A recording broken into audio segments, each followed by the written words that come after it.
Hello friends, welcome to invention classes. आप सभी बच्चों को पुनः हार्दिक अभिनंदन। मैं दीपक शर्मा आप सभी को सांख्यिकी अध्ययन करा रहा हूं। तो बच्चों, आज हमारी जो घड़ी अंतिम जो क्लास है, कहने का मतलब इस चैप्टर की अध्याय की जो छठा अध्याय हमारा चल रहा था, छठे अध्याय की अंतिम क्लास, जिसके अंतर्गत हम प्रश्नावलियों के बारे में अध्ययन करेंगे। यानी आपने अब तक जो जानकारी प्राप्त की है, आपने अब तक जो पढ़ा है, उसका आपका स्वयं का परीक्षण किया जाएगा प्रश्नावली के माध्यम से कि आपने अब तक कितनी नॉलेज प्राप्त की है, कितना अध्ययन किया है। तो अपने स्वयं विद्यार्थी अपने स्वयं का अध्ययन कर सकता है कि हमारे द्वारा पढ़ा गया जो बिंदु है हमें याद है या नहीं, लर्न है या नहीं। तो इसी बिंदु के बारे में अध्ययन करेंगे। अध्याय हमारा छठा अध्याय है, प्रश्नावली नंबर 6 नंबर। तो एंड सभी विद्यार्थी निकाल लीजिए सांख्यिकी प्रश्नावली 6। सांख्यिकी प्रश्नावली, सांख्यिकी प्रश्नावली कौन से नंबर की बच्चों? छठे नंबर। छठा अध्याय हमारा। छठे अध्याय आज अंतिम बिंदु पे है, प्रश्नावली के माध्यम से समाप्त हो जाएगा हमारा छठा अध्याय। और कल पढ़ेंगे हम सातवें अध्याय के बारे के अंतर्गत। तो अध्याय को प्रारंभ करने से पहले, प्रश्नावली को प्रारंभ करने से पहले आप सभी को बता दो, हमारे चैनल को लाइक कीजिएगा, सब्सक्राइब कीजिएगा और बेल आइकन बटन को अवश्य दबाइएगा। ठीक है बच्चों, अपने हमारे बिंदु पर आते हैं। आज का हमारा जो बिंदु रहेगा सांख्यिकी प्रश्नावली नंबर 6, प्रश्न संख्या प्रथम। मैं पहले प्रश्न लिख देता हूं, ऑप्शन छोड़ दूंगा यहाँ पर। जो आपको यदि विद्यार्थियों को पता लग रहा है, स्वयं प्रश्न कर लेना एक बार। जो प्रश्न का आंसर टिप्पणी पर मैं आपको उसके उत्तर बता दूंगा, तो आप अपने स्वयं जांच लेना उत्तरों की, आपने जो उत्तर सही लगाया है सही है या गलत। प्रश्न नंबर प्रथम प्रश्न बताया, क्या प्रश्न हमारा लिखिए। सांख्यिकी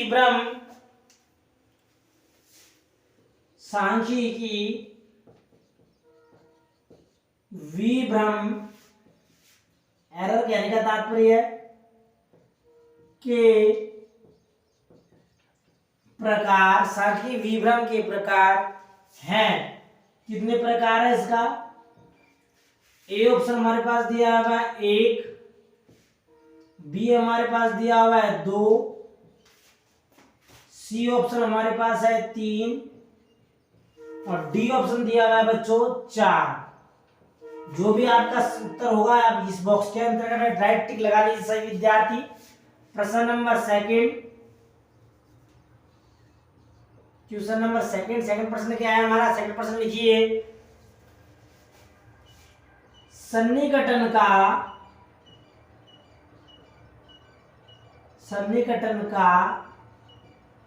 प्रमुख लाभ है या क्या है? कहने का तात्पर्य सब संख्याओं को सन्निकटन के रूप में व्यक्त किया जाता है। तो सन्निकटन के रूप में जब इसको व्यक्त किया जाता है तो प्रमुख लाभ क्या होता है? तो ए ऑप्शन हमारे पास दिया हुआ है गणना में सरलता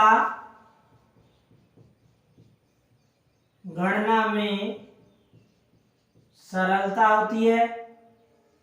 बी ऑप्शन हमारे पास दिया हुआ है पूर्वानुमान में सहायक,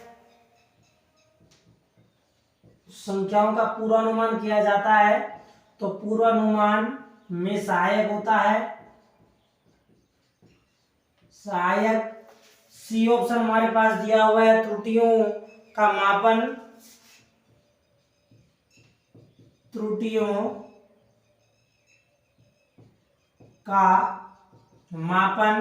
और डी ऑप्शन हमारे पास दिया हुआ है उपयुक्त में से कोई नहीं,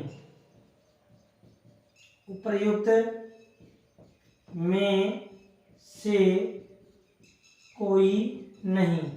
जो भी आपका उत्तर हो कॉलम के अंदर इस बॉक्स में राइट का टिक का निशान या फिर उस कॉलम ए बी सी जो भी आपका उत्तर हो उसको लगा देना।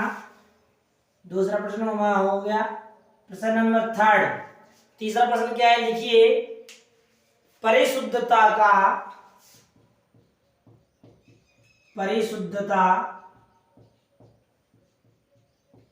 का जो मापन किया जाता है, परिशुद्धता का अधिकतम संभव स्तर,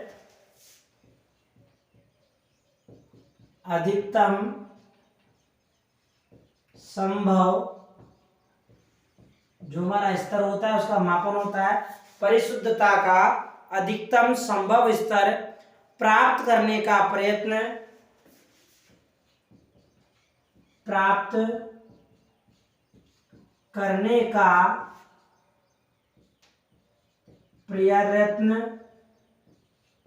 प्राय, प्राय से तात्पर्य सामान्यतः कहने का तात्पर्य, तो प्राप्त करने का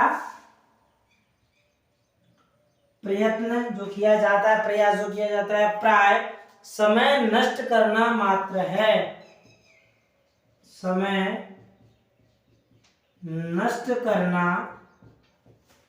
मात्र है। तो यह कथन किसने कहा था या किसने दिया था? यह कथन किसने कहा था? किसने कहा था यह कथन? ऑप्शन हमारे पास दिया हुआ है। ए ऑप्शन हमारे पास क्या है? W.I. King, W.I. किंग ने कहा था। बी ऑप्शन दिया हमारे पास प्रोफेसर वोकर ने। सी ऑप्शन हमारे पास दिया है प्रोफेसर बाउले, प्रोफेसर बाउले। और डी ऑप्शन हमारे पास दिया हुआ है प्रोफेसर W.B.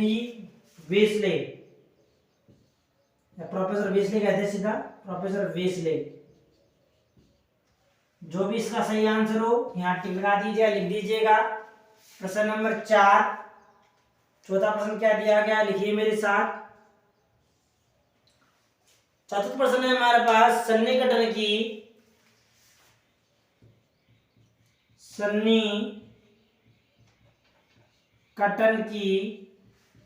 रीतियां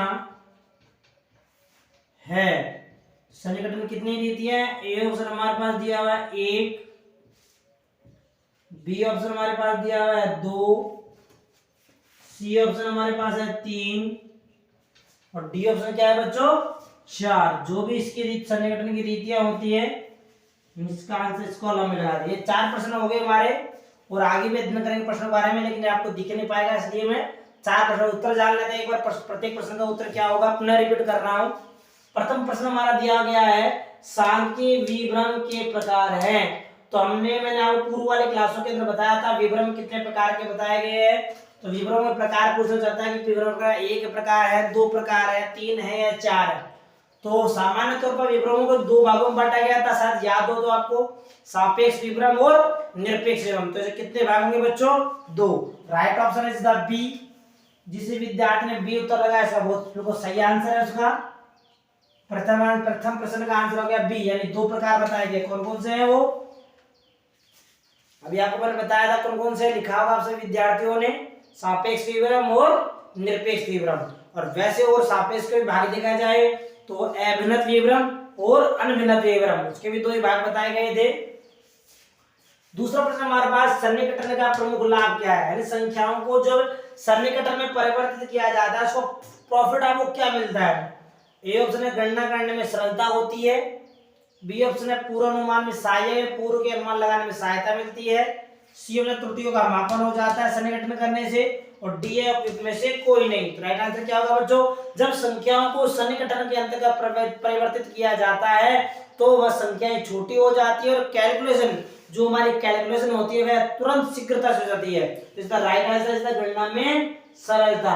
ए ऑप्शन जिस विद्यार्थी ने लिखा है उसका बिल्कुल सही आंसर क्या आएगा बच्चों? इसमें आंसर गणना में सरलता होना। ठीक है। प्रश्न नंबर 3, परिशुद्धता का अधिकतम संभव स्तर। परिशुद्धता का अधिकतम संभव स्तर प्राप्त करने का प्रयत्न प्राय समय को नष्ट करना होता है। यह कथन किसने कहा था? Professor W.I. किंग, प्रोफेसर वोकर, प्रोफेसर बाउले, प्रोफेसर वेस्ले। कौन सा आंसर आएगा? राइट, आपको याद हो तो शायद वोकर नहीं, बाउले नहीं, किंग पता नहीं, वेस्ले पता नहीं, फिर चारों पता तो क्या होगा? Right answer is the professor king. जिस विद्यार्थी ने याद किया उसके दिमाग में ये याद है। राइट आंसर क्या रहेगा बच्चों? प्रोफेसर किंग ने। प्रोफेसर किंग ने कहा था कि यदि आप अधिकतम संभव स्तर को ज्ञात करना चाहते हो तो आप कहने का था आप अपने समय को स्वयं ही नष्ट कर रहे हो। यानी जब आपने शुद्धता के स्तर का मापन कर लिया है और बार बार शुद्धता के स्तर का मापन करने जा रहे हो तो आप समय को नष्ट कर रहे हो। ठीक है। अगला प्रश्न, चौथा प्रश्न क्या दिया हुआ है? सन्निकटन की रीतियां हैं। सन्निकटन कितनी रीतियां बताई गई है? 1, 2, 3 या 4। तो सन्निकटन कितनी रीतियां बताई गई है बच्चों? 2 3 4। Right answer is the 2। B answer is the right. जिसे विद्यार्थी ने बी उत्तर लगाया। सन्निकटन की दो प्रकार की रीतियां बताई गई थी, मैंने आपको लिखाया भी था। सन्निकटन की रीतियां बताई गई बच्चों, 2 रीतियां बताई गई है। 4 प्रश्न हो गए हमारे। इसका स्क्रीनशॉट लेना है। एक बार आगे अध्ययन करता है क्वेश्चन नंबर 5 के बारे में। प्रश्न नंबर 5 में क्या बताया गया है, लिख लिया सभी विद्यार्थियों ने? नहीं लिख पाया हो तो स्क्रीनशॉट ले लिया करो, ठीक है। चलिए प्रश्न नंबर 5 का अध्ययन करते हैं। 5वां प्रश्न क्या बताया गया हमारा?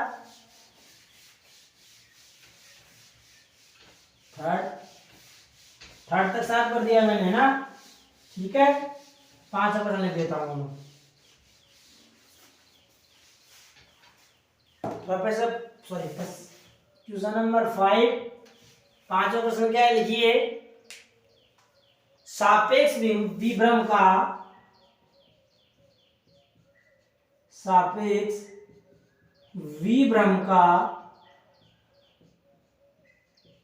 सूत्र है। तो सापेक्ष विभ्रम का सूत्र कौन सा है? ये ऑप्शन हमारे पास दिया हुआ है।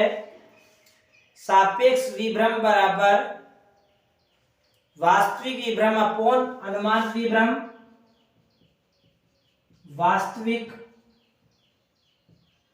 विभ्रम अपॉन अनुमानित विभ्रम।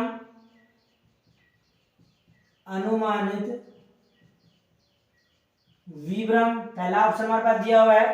दूसरा ऑप्शन हमारे पास दिया हुआ है, बी वाला ऑप्शन हमारे पास दिया हुआ है अनुमानित विभ्रम अपॉन वास्तविक विभ्रम।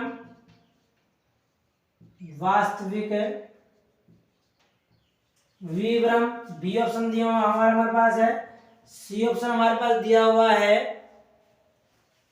सन्निकटन अपॉन अनुमानित विभ्रम।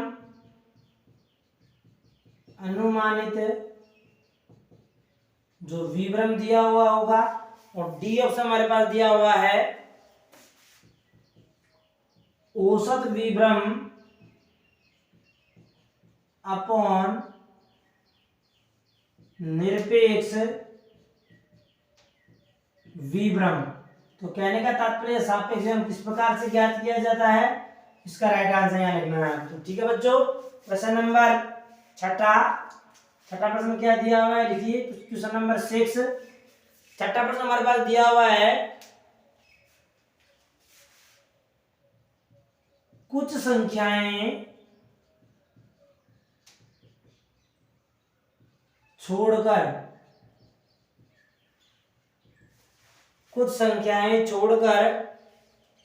संख्याओं के सन्निकटन में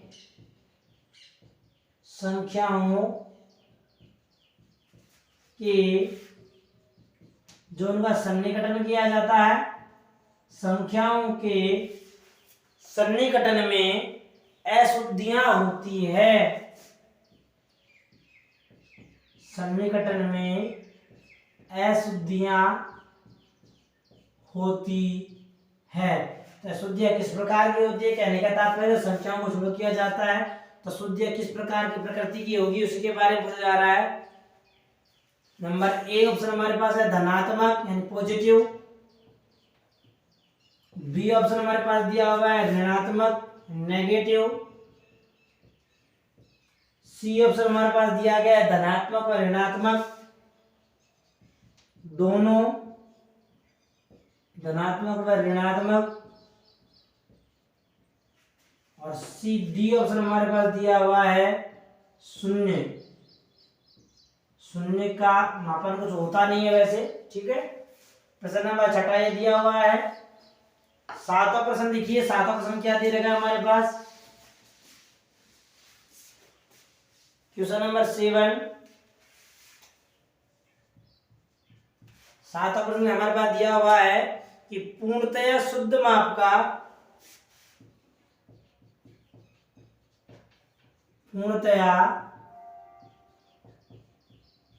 शुद्ध माप का कोई अस्तित्व नहीं, कोई अस्तित्व है। किसी प्रकार का अस्तित्व के बारे में बताया जा रहा है, जब कोई अस्तित्व नहीं, वो अस्तित्व नहीं किस बारे में कह रहा है उसको, उसके बारे में देखते हैं। तो पूर्णतः शुद्ध माप का कोई अस्तित्व नहीं, ठीक उसी प्रकार नहीं, ठीक उसी प्रकार, किस प्रकार से बताया गया है, ठीक उसी प्रकार जैसे जैसे पूर्णतया सीधी रेखा, जैसे पूर्णतया सीधी जो रेखा होती है, जैसे पूर्णतया सीधी रेखा अथवा पूर्ण द्रव्य नहीं है, पूर्णतया सीधी रेखा अथवा पूर्ण द्रव्य नहीं है। यह कथन किसने कहा था? यह कथन किसने कहा? तो ये कथन किसने कहा था? अर्थशास्त्रियों के वैज्ञानिकों का नाम पूछ रहा है। ए ऑप्शन हमारे पास दिया हुआ है प्रोफेसर बेले, प्रोफेसर बेले। बी ऑप्शन हमारे पास दिया है प्रोफेसर वोकर। सी ऑप्शन हमारे पास दिया हुआ है प्रोफेसर डब्ल्यू.आई. किंग, डब्ल्यू.आई. किंग ने। और डी ऑप्शन हमारे पास दिया है प्रोफेसर बाउले। जो भी राइट आंसर हो उसका राइट आंसर लगा लेना सभी विद्यार्थी, फिर अपना अपना मैच कर लेना हमें लगवा दो, ठीक है। जो भी इसका आंसर हो। क्वेश्चन नंबर 7 हो गए, प्रश्न नंबर 8 वाला लिखते हैं, ठीक है। क्वेश्चन नंबर 8, 8 प्रश्न क्या दिया हुआ है कि विभ्रम की प्रकृति कैसी होती है?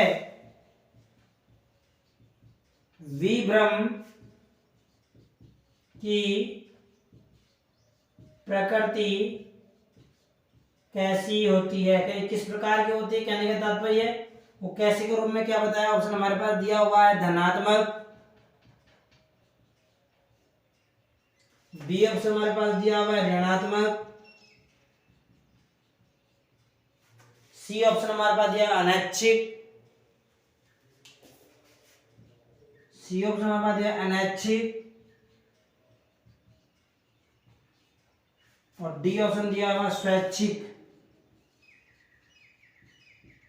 स्वैच्छिक। तो किस प्रकार की प्रकृति होती है उसका राइट आंसर इस कॉलम में लिखना है 8% के बारे में। ये 8% हो गए, आगे अध्ययन करेंगे 9% बारे में, तब तक इन सब के बारे में, उत्तरों के बारे में जानकारी प्राप्त कर लेते हैं। तो पुनः आते हैं 5% और 5% हमारे पास सापेक्ष विभ्रम का सूत्र है। तो हमारे पास 4 ऑप्शन दिए हुए हैं ए बी सी डी। तो 4 ऑप्शन में से कौन सा आंसर है? तो सारे विद्यार्थी ने लगा लिया होगा, जिस विद्यार्थी ने लगाया वो लगा लेना। सापेक्ष विभ्रम मैंने आपको बताया था, जब वास्तविक विभ्रम के अंतर्गत अनुमानित विभ्रम का जब भाग दिया जाएगा, विभाजित किया जाएगा वास्तविक विभ्रम को अनुमानित विभ्रम से, तो हमारा क्या क्या हो जाता है बच्चों? सापेक्ष विभ्रम। अर्थात कहने का तात्पर्य राइट आंसर इज द ए। जिस विद्यार्थी ने ए उत्तर लगाया उसका बिल्कुल सही आंसर है। सापेक्ष विभ्रम ज्ञात करने के लिए वास्तविक विभ्रमों के अंतर्गत अनुमानित विभ्रमों को से विभाजित से कर दिया जाएगा, तो क्या आंसर आ जाएगा उसका? हमारा सापेक्ष विभ्रम ज्ञात हो जाएगा, ठीक है। प्रश्न नंबर 6, कुछ संख्याएं छोड़कर संख्याओं, कुछ संख्याएं छोड़कर, देखो इन्वर्टेड कॉमा में बंद किया गया है, जो हमारी ये सन्निकटन की जो विधि बताई गई है, कुछ संख्याएं छोड़कर। सन्निकटन में अशुद्धियां होती है, तो कुछ संख्याएं जब छोड़कर संख्याओं को सन्निकटन में परिवर्तित किया जाता है, तो अशुद्धियों की जो प्रकृति होगी कैसी होगी? धनात्मक, ऋणात्मक, धनात्मक दोनों हो सकती है या शून्य होगी। तो आप सभी विद्यार्थियों को याद हो तो क्या है बच्चों? ऋणात्मक नहीं, राइट आंसर ए, इसमें भी राइट ए आंसर हमारा धनात्मक। तो अशुद्धि हमारे अंश स्थिति के अंतर्गत संख्याएं छोड़कर संख्याओं को सन्निकट में परिवर्तित किया जाता है, तो हमारे पास धनात्मक प्रकार की अशुद्धियां प्राप्त होती है। मैंने आपको 3 प्रकार की श्रेणियां बनाकर समझाया भी था, संख्याएं छोड़कर जोड़कर कैसे हो जाता है, ठीक है। 7वां प्रश्न हमारे पास है इन्वर्टेड कॉमा, ये भी पूर्णतया शुद्ध माप का कोई अस्तित्व नहीं होता, ठीक उसी प्रकार जैसे पूर्णतः सीधी रेखा अथवा पूर्ण द्रव्य नहीं है। यह कथन किसने कहा था? प्रोफेसर बेले, वॉकर, डब्ल्यू.आई. किंग या Bowley? Right answer is the Bailey. No, wrong answer. Right answer is the professor Bowley. क्या है बच्चों? D is the right answer हमारा। प्रोफेसर बाउले ने कहा था कि अस्तित्व के बारे में या कोई शुद्धता का मापन के बारे में जो सीधी रेखा या द्रव्य के रूप में प्राप्त नहीं होती है। ठीक है, बाउले के अनुसार। 8वां प्रश्न हमारे पास है, विभ्रम की प्रकृति कैसी होती है? जो हमारे विभ्रम होते हैं, विभ्रम उत्पन्न हो जाते हैं, उसकी प्रकृति किस रूप में होती है? धनात्मक होती है, ऋणात्मक होती है, अनैच्छिक होती है, स्वैच्छिक? पहली बात तो विभ्रम जो उत्पन्न होता है वह अनैच्छिक होता है। कैसे होता है बच्चों? अनैच्छिक, यानी कि व्यक्ति जानबूझकर कोई विभ्रम उत्पन्न नहीं करता है, यह स्वतः ही उत्पन्न हो जाता है। जब आपके द्वारा संपादन सही प्रकार से किया जाता है तो जो विभ्रम उत्पन्न होने की संभावना अनैच्छिक होती है। तो इसमें राइट आंसर क्या रहेगा बच्चों? C is the right answer, is the अनैच्छिक। जिस विद्यार्थी ने सी उत्तर लगाया उसको सही आंसर है। इसका आंसर आएगा बच्चों सी। यानी विभ्रम की प्रकृति कैसी होती है? अनैच्छिक प्रकार की इसकी प्रकृति पाई जाती है। 8 प्रश्न हो गए। आगे अध्ययन करते हैं और प्रश्नों के बारे में। देख लिया सभी विद्यार्थियों ने? 8 प्रश्नों के स्क्रीनशॉट लेना सभी विद्यार्थी इसका एक बार आना। आगे अध्ययन करते हैं प्रश्न नंबर 9 वाला प्रश्न क्या कह रहा है? चलिए 9 वाले प्रश्न को भी जानते हैं।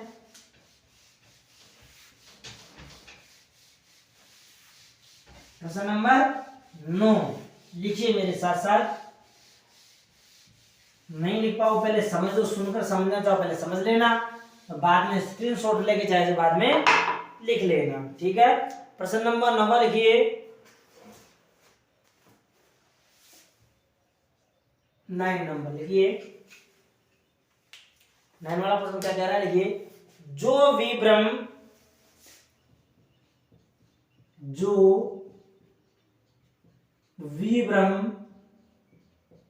प्रगणकों, सूचकों, जो सूचक होते हैं हमारे सूचना देते हैं, हमें कहने का तात्पर्य सूचकों व गलत माप यंत्रों के कारण एवं गलत माप यंत्रों के कारण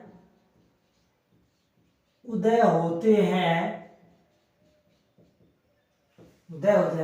यानी जो विभ्रम प्रगणकों, सूचकों व गलत माप यंत्रों के कारण उदय होते हैं उन्हें कौन से विभ्रम कहते हैं? उन्हें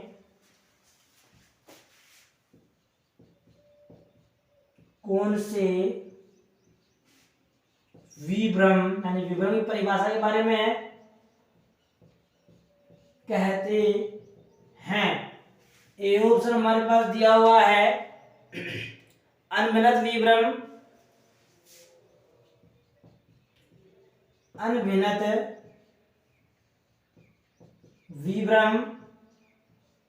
बी ऑप्शन हमारे पास दिया हुआ है सापेक्ष विभ्रम।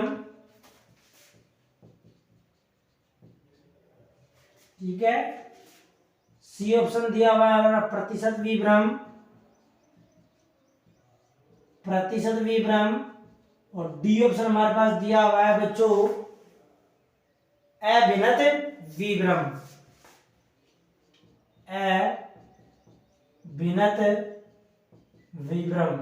तो क्या आंसर आएगा? तो सही आंसर इस कॉलम में लिख लेना सभी विद्यार्थी।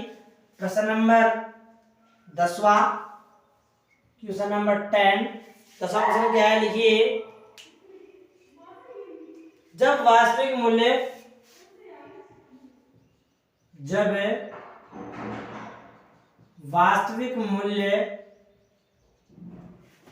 अनुमानित मूल्य से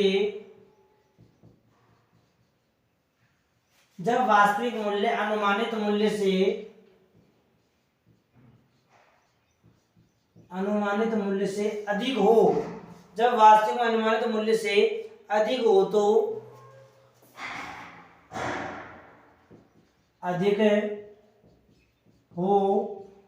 तो वह विभ्रम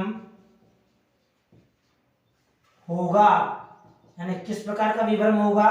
ऑप्शन हमारे पास वही 4 ऑप्शन हमारे पास दिए हुए हैं। पहला ऑप्शन हमारे पास साक्ष्य विभ्रम, साक्य विभ्रम, बी ऑप्शन हमारे पास दिया हुआ है ऋणात्मक विभ्रम, ऋणात्मक विभ्रम, सी ऑप्शन हमारे पास दिया हुआ है धनात्मक विभ्रम, धनात्मक विभ्रम, और डी ऑप्शन हमारे पास दिया हुआ है प्रतिशत विभ्रम।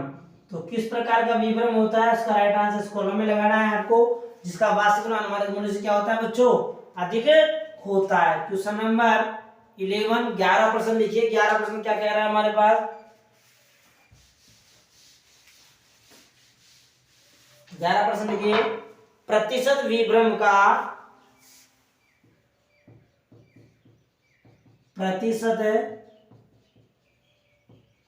विभ्रम का सूत्र है, कौन सा सूत्र है इसका, ऑप्शन हमारे पास दिए हुए हैं। ए ऑप्शन हमारे पास है सापेक्ष विभ्रम मल्टीप्लाई 100, बी ऑप्शन हमारे पास दिया हुआ है निरपेक्ष विभ्रम, निरपेक्ष विभ्रम अपॉन 100, सी ऑप्शन हमारे पास दिया हुआ है वास्तविक विभ्रम, वास्तविक विभ्रम अपॉन अनुमानित विभ्रम, और डी ऑप्शन हमारे पास दिया हुआ है वास्तविक विभ्रम, वास्तविक विभ्रम माइनस अनुमानित विभ्रम। सही आंसर कॉलम में लिख दीजिएगा सभी विद्यार्थी। प्रश्न नंबर 12 प्रश्न क्या कह रहा है, 12 प्रश्न लिखिए। अनभिनत विभ्रम को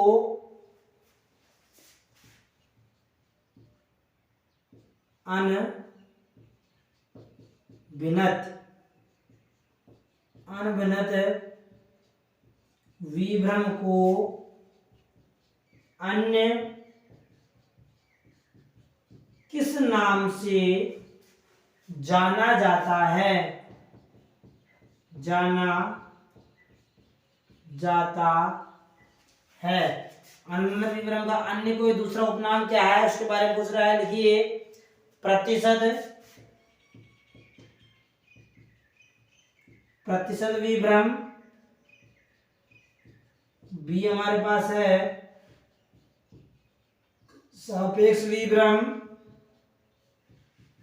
सी ऑप्शन हमारे पास दिया हुआ है साक्य विभ्रम, साक्य विभ्रम, और डी ऑप्शन हमारे पास दिया हुआ है क्षतिपूरक विभ्रम। जो भी सही आंसर इस कॉलम में लिख दीजिएगा, ठीक है। प्रश्न नंबर 13 प्रश्न लिखिए। 13 प्रश्न क्या है हमारा, सन्निकटन की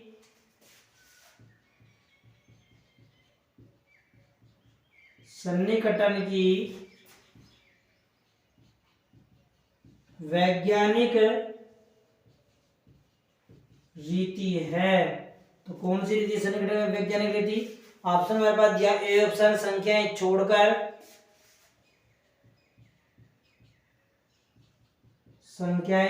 सन्निकटन करना कहने का तात्पर्य है। दूसरी है बी हमारे पास ऑप्शन दिया हुआ है संख्याएं जोड़कर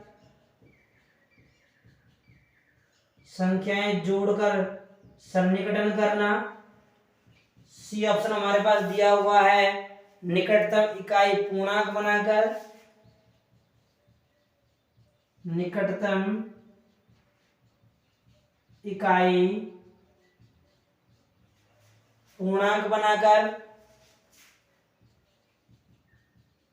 और डी ऑप्शन हमारे पास दिया है युग्मांक द्वारा। सही आंसर इस कॉलम में लिखना है। ये 13 प्रश्न हो गए हमारे। तो पुनः प्रश्न नंबर 9 के उत्तर के बारे में जानते हैं। 9वां प्रश्न क्या है? जो विभ्रम प्रकरणों को सूचकों व गलत माप यंत्रों के कारण उदय होते उन्हें कौन से विभ्रम कहा जाता है? तो विभ्रम कौन से होते हैं बच्चों? अनभिनत विभ्रम, सापेक्ष विभ्रम, प्रतिशत विभ्रम या अभिनत विभ्रम? कौन सा रहेगा? जब प्रकरणों के द्वारा सूचनाएं गलत माप यंत्र उदय प्रकट होती है तो वे विभ्रम हमारे अनभिनत विभ्रम अर्थात डी ऑप्शन यानी अभिनत विभ्रम कहलाते हैं। जिस विद्यार्थी ने डी उत्तर दिया उसका बिल्कुल सही आंसर। प्रश्न नंबर 10वां है, जब वास्तविक मूल्य, देखो सिंपल सा तरीका है, जब मूल मूल्य अनुमानित मूल्य से अधिक हो जाता है तो कौन सा विभ्रम होता है बच्चों? Positive error. Right answer the positive error. मैंने पिछली क्लास में बताया भी था। तो साके भी नहीं होगा, ऋणात्मक भी नहीं होगा, प्रतिशत नहीं होगा। तो right answer is the positive error यानी सी आंसर बिल्कुल सही। जिस विद्यार्थी ने सी उत्तर लगाया इसका बिल्कुल सही आंसर है धनात्मक विभ्रम। अगला प्रश्न नंबर 11वां, प्रतिशत विभ्रम का सूत्र कौन सा है? जब विभ्रमों को प्रतिशत में परिवर्तित किया जाता है तो उसे 100 से मल्टीप्लाई किया जाता है, 100 से गुणा किया जाता है। और जब हमारा विभ्रम हो गया, सापेक्ष विभ्रम हमारे पास दिया हुआ है, तो सापेक्ष विभ्रम को जब 100 से गुणा किया जाएगा तो हमारा पूर्ण विभ्रम आ जाएगा बच्चों, प्रतिशत विभ्रम हमारे पास ज्ञात हो जाएगा अर्थात राइट आंसर इज द ए। जिस विद्यार्थी ने ए उत्तर लगाया उसका बिल्कुल सही आंसर यानी सापेक्ष विभ्रम को जब 100 से गुणा कर दिया जाएगा तो हमारे पास प्रतिशत विभ्रम का मान निकल कर आ जाएगा। प्रश्न नंबर 12वां, अनभिनत विभ्रम को अन्य किस नाम से जाना जाता है? अनभिनत विभ्रम जो होता है इसमें दो प्रकार के विभ्रम पाए जाते हैं। मैंने पूर्व में बताया था आपको, धनात्मक और ऋणात्मक। यानी इस प्रकार के विभ्रम में दोनों प्रकार के विभ्रम जो पाए जाते हैं, जब किसी भी समग्र श्रेणी के अंतर्गत दोनों विभ्रम पाए जाते हैं तो एक विभ्रम दूसरे विभ्रम की गलतियों को नष्ट कर देता है अर्थात उनकी क्षतिपूर्ति कर देता है। तो इसलिए अनभिनत विभ्रम का नाम भी क्या होगा बच्चों? क्षतिपूर्ति विभ्रम अर्थात D answer is the right. क्षतिपूर्ति विभ्रम को ही अनभिनत विभ्रम कहा जाता है क्योंकि इसमें दोनों प्रकार की प्रकृति के विभ्रम पाए जाते हैं। जिस विद्यार्थी ने डी उत्तर लगाया वो सही आंसर है। अगला प्रश्न पढ़ते हैं, प्रश्न नंबर 13 कि सन्निकटन की वैज्ञानिक रीति कौन सी है? जब संख्याओं को सन्निकटन में परिवर्तित किया जाता है तो जो परिवर्तित करने 4 प्रकार से परिवर्तित किया जाएगा, संख्याएं जोड़कर, छोड़कर, इकाई अंक में पूर्णांक में बनाकर और युग्मांक विधि के द्वारा। तो संख्याएं जोड़ोगे तो भी गलती हो सकती है और संख्याएं छोटा करेंगे तो भी गलती हो सकती है। तो संख्याओं को जब निकटतम इकाई अंक, जैसे मैंने आपको बताया था 0.5 को 0.5 के बाद वाली संख्या को पूर्व में, 0.5 वाली संख्या को बाद में, इस प्रकार से संख्याओं को सन्निकटन में परिवर्तित किया जाएगा तो हमारा जो मान निकल कर आएगा बिल्कुल वास्तविक और सही मान निकल कर आएगा। तो अर्थात इसमें आंसर कौन सा होगा बच्चों? C option is the right answer. यानी जब संख्याओं को निकटतम इकाई का पूर्णांक में बनाकर सन्निकटन में परिवर्तित किया जाएगा तो हमारे पास वास्तविक मूल संख्या या सही मान का अनुमान हो सकता है। तो ये छठी जो प्रश्नावली थी हमारी साल प्रश्नावली नंबर 6 आज समाप्त हो चुकी है। कल हम अध्ययन करेंगे 7वां अध्याय क्लासिफिकेशन वर्गीकरण के बारे में। सभी विद्यार्थी तैयार रहना, इसका स्क्रीनशॉट लेना और चैनल को ज्यादा से ज्यादा विद्यार्थी सब्सक्राइब करना और लाइक करना और कमेंट के माध्यम से अवश्य बताना और बेल आइकन बटन को दबाना अवश्य जरूर। अपने साथी मित्रों को जरूर बताना उनको भी, ताकि वो भी अध्ययन कर सके। प्रश्नावली समझ में आ रही हो आपके सभी विद्यार्थियों को तो कमेंट के माध्यम से अवश्य बताना, लाइक भी करना, सब्सक्राइब भी करना और बेल आइकन बटन को अवश्य दबाना। मिलते हैं आगे आने वाली क्लास में। ठीक है बच्चों, तैयार रहना क्लास के लिए। लेना इसका स्क्रीनशॉट से विद्यार्थी ले लिया, चलिए।